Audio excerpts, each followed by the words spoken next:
Hello guys, so yun, sa video ito, share ko sa inyo kung ano ba ang dahilan, saan ba napupunta yung mga stars na na-earn natin sa ating dashboard. Diba? Marami dyan na nag-rant at nagpo-post na nawawala yung kanilang earnings sa stars. So dito guys, panoorin nyo hanggang dulo para makita nyo kung nasaan ba napupunta yung mga stars na nababawas dyan sa inyong star monetization tools. So let's go! Guys, para malaman natin kung saan nga ba napupunta yung mga stars na nababawa sa ating star monetization tools, papasyalo kayo guys sa ating Facebook. So punta lang tayo sa ating Facebook, open lang natin yung Facebook natin. Then pagka-open ng ating Facebook dashboard, click lang natin yung ating profile picture. And then scroll up. Then check natin itong see dashboard. Then scroll down. Yan. Tapos mapupunta tayo dito guys sa may, kung mapapansin nyo dito mayroon sa tools natin yung payouts. So click mo lang yung payouts.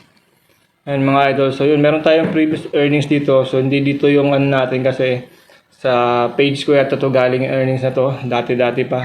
So click lang natin kung saan kayo, saan dapat lalabas yung payouts yung mga idol. So click nyo tong name nyo sa ibabaw. Yan. To sa ilalim kung saan yung naka-register nyo na payout. So sa akin itong Dante Villo Obiliano Bar. Click natin yan. So yan yung earnings natin mga Lodi. Yan, dyan. So far, as of September 30, mayroon tayong $3.56. So click natin yung details, view details. Yan, mapapansin nyo guys, nandito. So diba, yung mga previous months ng mga stars nyo, nandyan siya naka-on hold. On hold, ibig sabihin guys, pag na-reach na natin yung minimum amount na withdrawal sa na $100. So yan, papasok na yan guys, mapupunta na yan sa inyong account o sa inyong bangko kung saan man naka-connect yung inyong payout. So di ba? So dito sa as of September 30 guys, dalawa yung pumasok dito na 2.86 tsaka dollars at tsaka $0.70, di ba?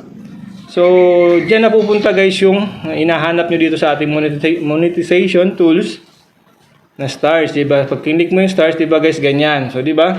So dati nasa 600 yan or 700, di ba? Unti-unti siyang nawawala kasi guys, yun nga, pagpasok siya doon sa 28 days na cut-off period sa earnings ng sa Facebook, mapupunta po siya doon sa inyong payout. So hindi po totoo na kinukuha ni Facebook o kinukuha ni Meta yung earnings yung mga idol. So sana malinaw sa inyo ang video ito at sana nakatulong din, nabigyan kayo ng kalinawan na hindi wala pong kumukuha ng mga earnings nyo na stars. So kung may tutunan kayo sa video ito mga idol, huwag niyong kalimutang mag-follow, like and share nyo itong video na to para mas marami pang ma-aware at malaman kung saan nga ba talaga napupunta yung kanilang mga kinikitang stars. So, okay, bye-bye, God bless.